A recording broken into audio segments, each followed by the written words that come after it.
क्या अमित शाह ने लोकसभा में मेरा नाम लेकर नहीं कहा था कि ओआईसी, एनपीआर होगा, एनआरसी होगा? नंबर 1। हाँ, वो बोलते हैं कि इसका हिस्सा नहीं है। पार्लियामेंट में बोला गया, आपके टीवी चैनलों पर आकर वो बोले।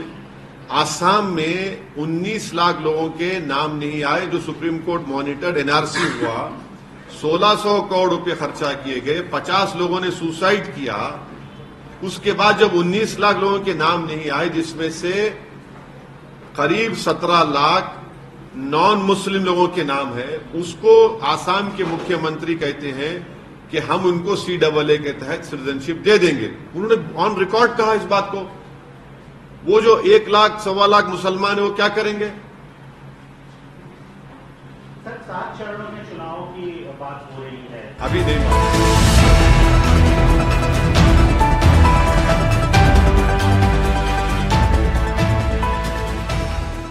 सुप्रीम कोर्ट को पहले ही हमारा केस सुप्रीम कोर्ट में है।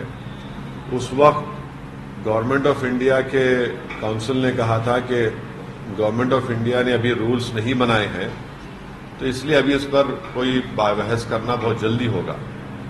अब जबकि मोदी हुकूमत ने CAA के रूल्स बना दिए हैं, तो सुप्रीम कोर्ट जाना एक अर्जेंसी है, वक्त का अहम तकाजा है। क्योंकि अगर ये सरकार सिटीजनशिप देना शुरू कर दे एक अनकॉन्स्टिट्यूशनल लॉ पर, जिसको एक रिलीजन के ऊपर बनाया गया है, तो इससे नुकसान हो सकता है। नुकसान ये है कि सुप्रीम कोर्ट मॉनिटर्ड एक एनआरसी आसाम में हुआ, जिसमें 19 लाख लोगों के नाम नहीं आए। उसमें से करीब 1 लाख के करीब मुसलमान हैं, बाकी नॉन मुस्लिम्स हैं। अगर आप इस लॉ के उस रूल्स के तहत उन तमाम लोगों को दे देंगे सिटीजनशिप जिनका रिलीजन इस्लाम नहीं है, तो ये बड़ा ही नाइंसाफी होगी उन लोगों के लिए, उन मुसलमानों के लिए जिनका नाम नहीं आया। दूसरा इंपॉर्टेंट पॉइंट यह है कि सुप्रीम कोर्ट ने 1960s या 70s में एक जजमेंट में कहा था कि अगर कोई एल्योरमेंट आप देते हैं किसी को अपना रिलीजन बदलने के लिए, तो वो भी एक क्राइम है। अब ये सरकार ये कह रही है कि अगर आपका रिलीजन इस्लाम है या आप मुसलमान हैं, तो आपको सिटीजनशिप नहीं दी जाएगी। अगर आपका रिलीजन इससे हटकर होगा तो हम दे देंगे। तो ये भी एक किस्म का एल्योरमेंट है। इसीलिए हम सुप्रीम कोर्ट के पास गए हैं और सुप्रीम कोर्ट से हमारे फाजिल वकील जनाब निजाम पाशा साहब हैं, और हमको उम्मीद है कि सुप्रीम कोर्ट इस पर देखेगा। अब देखेंगे सुप्रीम कोर्ट में क्या होता है। सर, आपने जैसे CAA जैसे लागू हुआ, तो आपने कहा कि चुनावी फायदा लेने के लिए चुनाव जस्ट आने वाला है, उससे पहले क्या ये आप पे अप्लाई नहीं होता कि आप भी जो डॉक्यूमेंट आपने शो किया और सुप्रीम कोर्ट को अप्रोच हुए, आज अभी इस वक्त अनाउंसमेंट हो रहा है, चुनाव का ऐलान हो रहा है, उसके ठीक उसी दिन आप भी कर रहे हैं, तो क्या आप भी पॉलिटिक्स नहीं कर रहे हैं? देखिए, मैं एक पॉलिटिशियन हूं, मैं कोई फिलोसोफर नहीं हूं, नंबर 1। दूसरी बात यह है कि यह कानून पास हुआ था 2019 में। रूलिंग पार्टी नरेंद्र मोदी प्रधानमंत्री की सरकार ने इसको पास किया, तो वो लोग इसको दबा के रखे अपने पास, अपने बगल में दबा के रखे। और जैसे ही उनको मालूम था कि 1 हफ्ते के अंदर election commission of India Lok Sabha के चुनाव की डेट्स अनाउंस करेगा, उन्होंने रात में ये रूल्स का ऐलान कर दिया। जब सरकार चुनाव को सामने रखकर फैसला ले रही है, तो ये बहुत गलत बात है कि आप मुझसे सवाल कर रहे हैं कि मैं सुप्रीम कोर्ट क्यों जा रहा हूं। जब कोई रूल्स बनाती है सरकार, तो मुझे सुप्रीम कोर्ट जाना पड़ेगा ना। मैंने तो उस कानून को लोकसभा में इस बिल को फाड़ा था, जिसको अनकॉन्स्टिट्यूशनल काला कानून कहा था।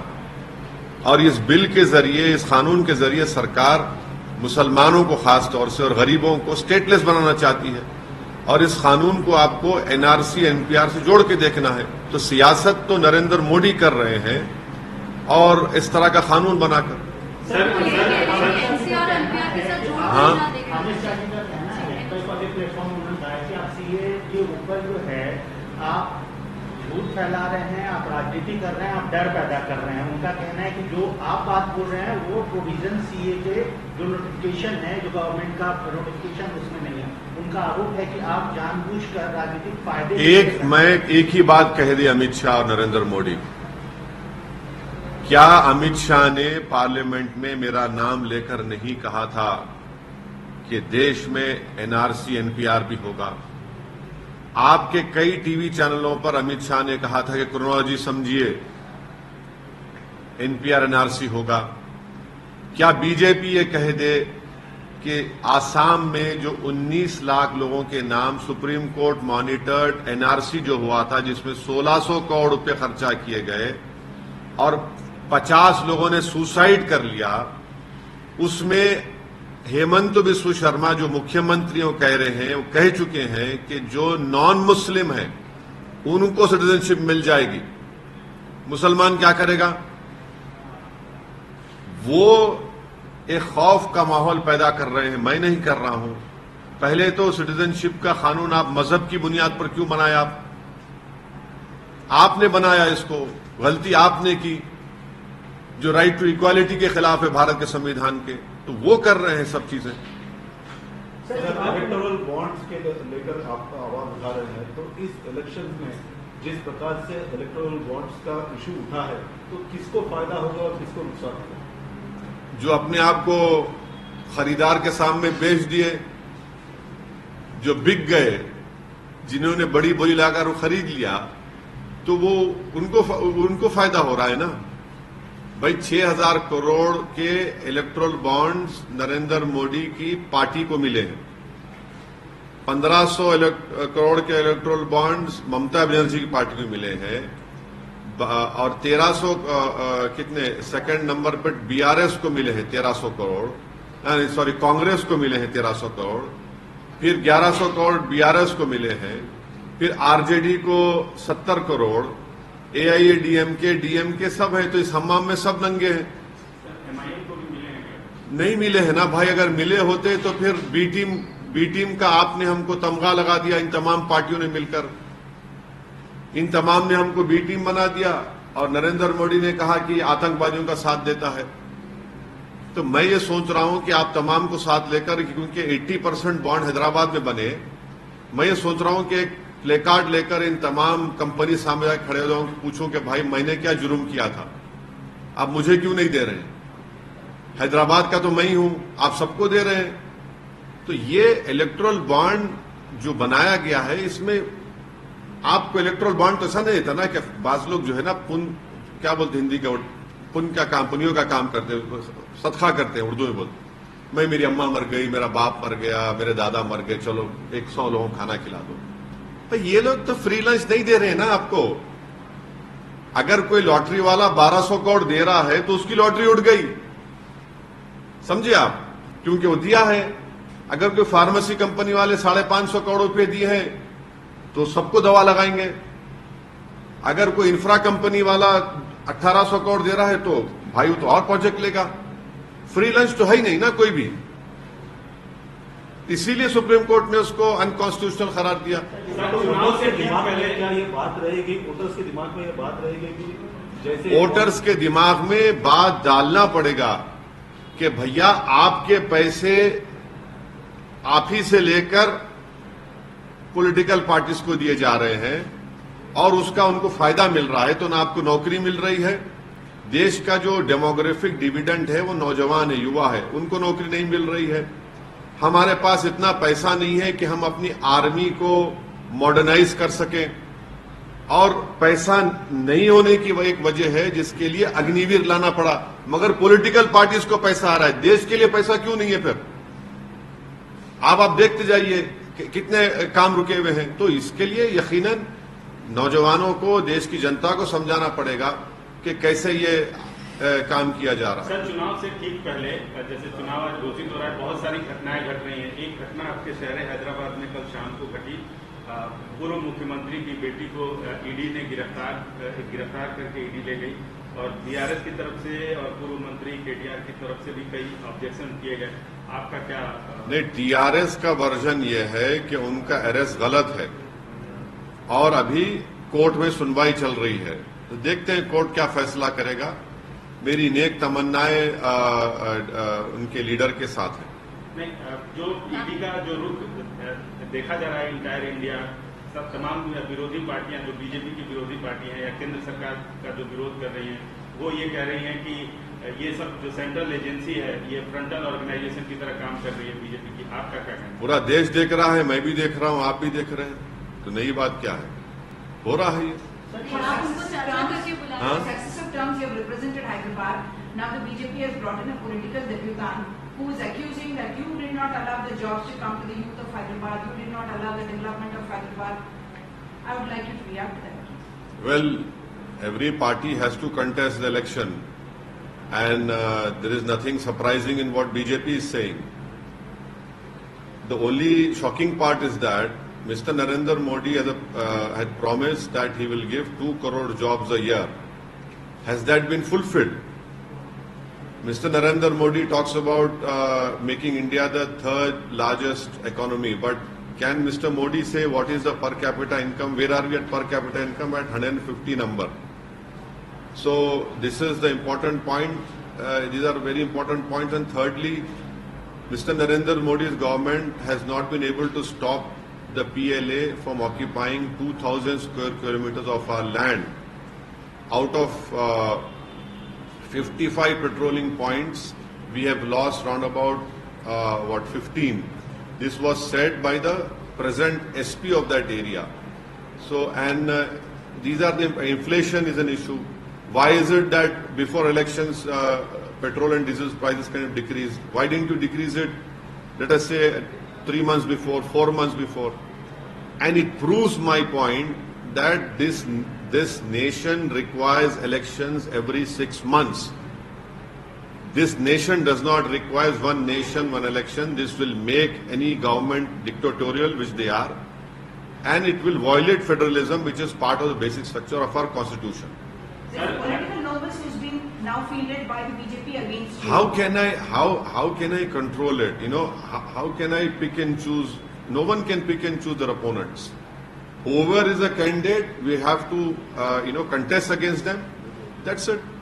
It's going to be the same for everyone. Sir, आप कह रहे हैं कि you have extended a hand. हाँ? You have extended a hand of friendship to the Congress government here, to the Chief Minister here as well. Are you hoping that their help will also be required for you to fight this election in Hyderabad in terms of the kind of candidate that they put up here? As a candidate, I require help from everyone, including from you. You know, from people, every voter, I require help. Then only, any party or candidate can win.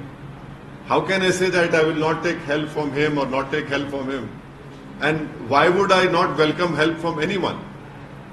And that means that the voters which are there, my primary importance is the Hyderabad voters, which hopefully I'll be contesting. So one cannot say, oh, I will not take that help, so everything has to be taken. Sir, कल आपने बयान दिया कि divisive forces के खिलाफ हमको काम करना पड़ेगा, मुख्यमंत्री के साथ आपने गले मिले कल, और इस पर क्या कहेंगे सर? क्या नहीं, गले मिलना गुनाह है क्या? हरे रंग में सफेद भी जोड़ना है। हाँ?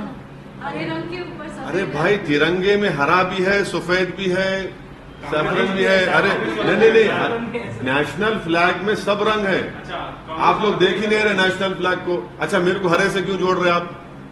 ये बोलिए आप, मैं तो सफेद शेरवानी पहना हुआ हूं।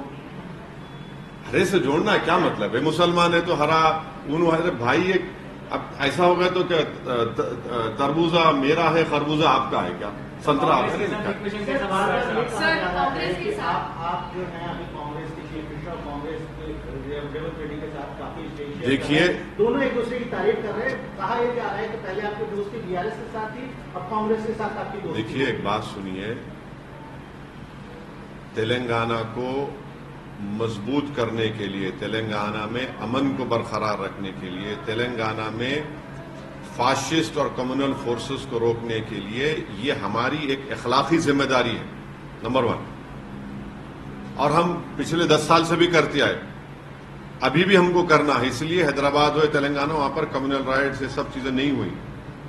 दूसरी बात यह है कि मैं उनका शुक्रिया अदा किया कि उन्होंने आकर मेट्रो के जो एक लाइन बची हुई थी हैदराबाद पार्लियामेंट कॉन्स्टिट्यूंसी में, काम हो गया हैदराबाद पार्लियामेंट कॉन्स्टिट्यूंसी मेट्रो का, मगर एक लाइन जो बची हुई थी जुबली बस स्टैंड से फलकनुमा का, उन्होंने फाउंडेशन स्टोन डाला। और दूसरा उन्होंने मिरालम के पास एक ब्रिज का भी उन्होंने मंजूरी दी। तीसरा, मेरे कॉन्स्टिट्यूंसी में रोड वाइडनिंग के लिए उन्होंने 200 करोड़ रुपए दिए, मैं उनका शुक्रिया अदा किया। तो इसमें बुरी बात क्या है? डेवलपमेंट होना चाहिए ना तेलंगाना में, हैदराबाद में, तो इसमें बुरा क्या है? देखिए, हाँ, हाथ के हाथ 6-7 आपका हाथ है, पहले आरोप लगता था कार के स्टीयरिंग आपके हाथ में। वो आप लोग बोलते थे, अब आप अमित शाह की जबान में बोल रहे हैं। मैंने आरोप प्रति आरोप तो चलते रहता है ना।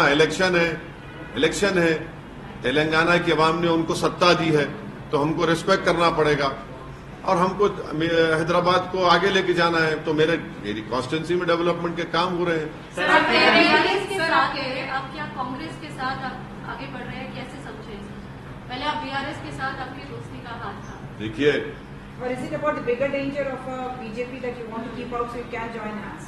देखिए, आगे तो बढ़ना है, पीछे तो हटना नहीं। आगे तो बढ़ना है, पीछे कहाँ हटेंगे? पीछे हटने का नाम असदुद्दीन ओवैसी है ही नहीं। आगे किसके साथ अरे आगे बढ़ना है ना। आगे बढ़ेंगे ही तो हर पॉलिटिकल पार्टी आगे बढ़ती है ना। नहीं, किसके साथ? अरे आगे बढ़ेंगे भाई, किसके साथ बोलते? हम में काबिलियत है, हम खुद आगे बढ़ रहे हैं।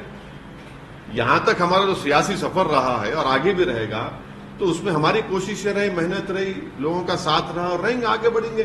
कितने सीट आप, क्योंकि अभी चुनाव के डेट डिक्लेयर हो रहे हैं, तो आपने भी सोचा होगा कि देखिए, स्टेट में देखिए, औरंगाबाद से इंशाल्लाह इम्तियाज जलील साहब लड़ेंगे, किशनगंज से अख्तरुल ईमान साहब जो हमारे बिहार के अध्यक्ष लड़ेंगे, हैदराबाद से इंशाल्लाह पार्टी असदुद्दीन ओवैसी को टिकट देगी। इससे हटकर भी बिहार, यूपी, महाराष्ट्र में हमारे वहां के पार्टी प्रेसिडेंट्स डिसाइड कर रहे हैं।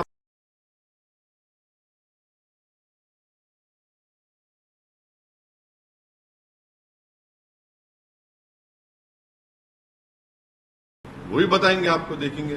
अच्छा सर, आपकी अपोनेंट हैं, आपके कॉन्स्टिट्यूंसी में काफी घूम रही हैं, बीजेपी से उनको टिकट मिला है, उनका सीधे सीधे आप पे आरोप है कि आपने ओल्ड सिटी को जानबूझ के पिछड़ा रखा, डेवलपमेंट नहीं किया, यूथ बेरोजगार हैं, ये सारे आरोप वो लगाते चल रही हैं, आपकी कॉन्स्टिट्यूंसी में घूम रही हैं। नहीं, देखिए, पॉलिटिकल पार्टी के अपोनेंट है, अब जाहिर है अचानक इलेक्शन से पहले आ गए तो कुछ बोलना पड़ता है, तो बोलिए, कोई बात नहीं। आरटीआई डालिए, आरटीआई से मालूम हो जाएगा आपको कितने डेवलपमेंट के काम हुए नहीं हुए।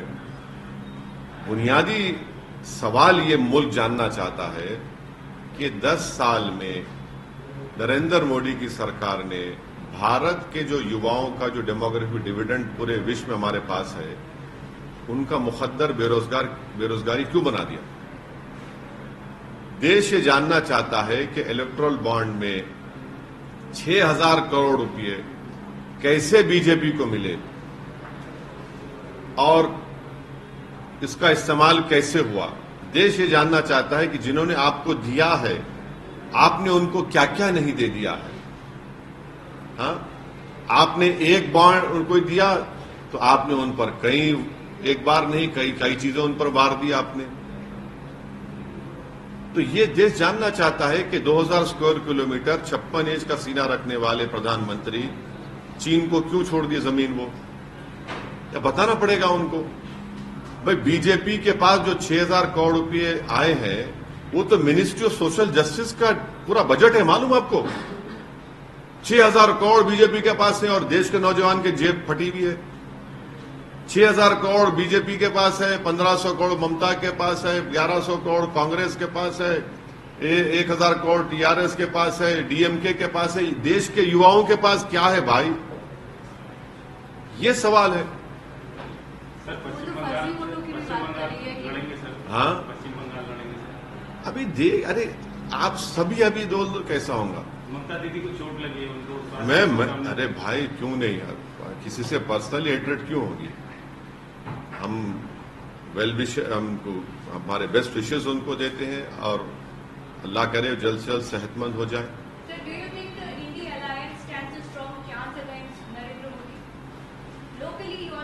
I have said very clearly that Hyderabad, people of Hyderabad Parliament constituency and Telangana and people of Seemanchal will vote against this unconstitutional religion-based law, discriminatory law, that is CAA. That is what I have stated. The rest, I am not part of that alliance, so I cannot speak on their behalf. Sir, but as somebody with national ambition, you are you contesting don't in other know- states as well. As somebody with national ambition who's contesting in other states, what is your view? What do you think about the India alliance? You don't have to. No, see, don't reduce me to the level of some political analyst who has no work to do, who sits every day at the TV channels and gets something in return. I cannot stoop down to that level. I can only speak on behalf of my political party, which I have told you just now. As far as other alliances are concerned, they have more qualified people than me, and they can answer your question in a very good way. Is your party open to India alliance if they approach? अरे भाई, आप मेरे दरवाजे में दारुसलाम में आ गए, दारुसलाम में दरवाजे है ही नहीं, ओपन ग्राउंड में मेरा दफ्तर है। स्वागत करते हैं सर। अरे इम्तियाज जलील ने तो एक नहीं 2 मरतबा बोला महाराष्ट्र में, अख्तरुल ईमान बोले किशनगंज में, वो आप और क्या बोलेंगे? सर, अब सीए को एनआरसी और एनपीआर के थ्रू जोड़ने की बात कर रहे जी। हैं, लेकिन अभी हाल ही में अमित शाह ने जो इंटरव्यू दिया था, वहां पे उन्होंने कहा था कि there is no provision for NRC in this law and this law will not take away anyone's citizenship. देखिए कितना झूठ बोलते हैं। अरे झूठ की भी तो कोई हद होनी चाहिए मेरे भाई। ये सिटीजनशिप एक्ट में बन रहा है ना, एनपीआर एनआरसी भी सिटीजनशिप एक्ट का है। आप रिलीजन के ऊपर सिटीजनशिप दे रहे तो रिलीजन के ऊपर छीन नहीं सकते क्या आप? क्या अमित शाह ने लोकसभा में मेरा नाम लेकर नहीं कहा था कि ओवैसी जी एनपीआर होगा, एनआरसी होगा? नंबर 1। हाँ, वो बोलते हैं कि इसका हिस्सा नहीं है। पार्लियामेंट में बोला गया, आपके टीवी चैनलों पर आकर वो बोले। आसाम में 19 लाख लोगों के नाम नहीं आए जो सुप्रीम कोर्ट मॉनिटर्ड एनआरसी हुआ, 1600 करोड़ रुपए खर्चा किए गए, 50 लोगों ने सुसाइड किया। उसके बाद जब 19 लाख लोगों के नाम नहीं आए, जिसमें से करीब 17 लाख नॉन मुस्लिम लोगों के नाम है, उसको आसाम के मुख्यमंत्री कहते हैं कि हम उनको CAA के तहत सिटीजनशिप दे देंगे। उन्होंने ऑन रिकॉर्ड कहा इस बात को। वो जो 1 लाख 1.25 लाख मुसलमान है, वो क्या करेंगे? सर, 7 चरणों में चुनाव की बात हो रही है। अभी नहीं मालूम आशिफ को, अभी नहीं, अभी नहीं, अभी नहीं मालूम, मेरे को देखने दो। प्रधानमंत्री नरेंद्र मोदी कुछ ही देर में इंटरव्यू में अच्छा सर, तो हाँ? आपका सीधा सवाल क्या रहेगा सर? क्या प्रधानमंत्री नरेंद्र मोदी इंटरव्यू को फेस करने वाले हैं इंडिया को? किससे फेस करने वाले? इंडिया अरे आपके चैनल पे जा रहे, मेरे चैनल पे आ रहे क्या? आप, मैं एंकर हूं। अरे मैं एंकर हूं। अरे क्या छोड़ो यार, मैं एंकर हूं क्या थोड़ी? एमआईएम 3 सीटों से आगे बढ़ के अरे मैं आपको बोल दिया हूं, आप भी बोला हूं फिर। नहीं, अभी मैं तो कहा हूं ना कि बिहार, उत्तर प्रदेश, महाराष्ट्र के हमारे पार्टी के प्रेसिडेंट इस पर फैसला लेंगे और आपको बताएंगे। हमारे चैनल के साथ जुड़ने के लिए सब्सक्राइब करें और बेल नोटिफिकेशन दबाना ना भूलें।